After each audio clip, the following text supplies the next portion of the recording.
Chinese বিখ্যাত একটা দার্শনিক ছিলেন, নাম হচ্ছে কনফুসিয়াস। আজ সকালে জেলা প্রশাসকের সম্মেলন কক্ষে দুজন ব্যক্তিকে দেখা গেল ইশারায় কথা বলতে। পরক্ষণেই দেখা গেল তাদের এই ইশারার কথা একজন মুখে বুঝিয়ে দিচ্ছেন, অর্থাৎ তারা বাক ও শ্রবণ প্রতিবন্ধী। তারা আসলে বলছিলেন তাদের কষ্টের কথা, বলছিলেন অধিকারের কথা।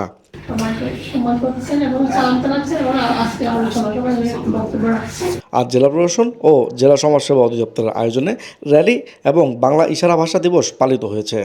ইশারা ভাষার ব্যবহার বাক শ্রবণ প্রতিবন্ধী ব্যক্তির অধিকার, এর প্রতিপাদ্যে সকালে জেলা প্রশাসনের সম্মেলন কক্ষে এ দিবস পালিত হয়। এতে প্রধান অতিথির বক্তব্যে অতিরিক্ত জেলা প্রশাসক হোসেন মোহাম্মদ সজীব বলেন, একটি সংবেদনশীল সমাজ পারে একটি সংবেদনশীল জাতি গড়তে। সেই জাতি গড়তে হলে সব দিক থেকে মানবিক হতে হবে এবং শ্রবণ প্রতিবন্ধীদের ইশারা ভাষাকে সম্মান করতে হবে। তাহলে এই যে সামাজিক জীবনে যে তাদের যে সম্মান সুযোগ সেটাও নিশ্চিত হবে। এই বিষয়গুলোকে আসলে আমাদের সর্বস্তরে ছড়িয়ে দিতে হবে।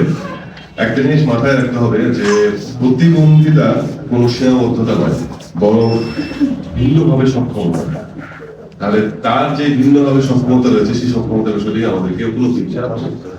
আমরা চাই যে এই ইশারা ভাষার যে বিষয়টির সচেতনতা, এই বিষয়গুলো সর্বস্তরে ছড়িয়ে পড়ুক।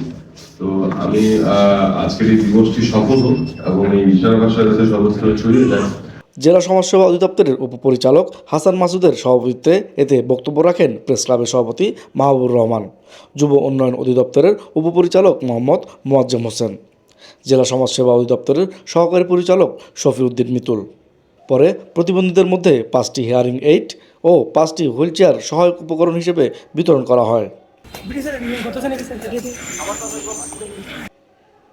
আর ফারুক, পেনোয়া নিউজ।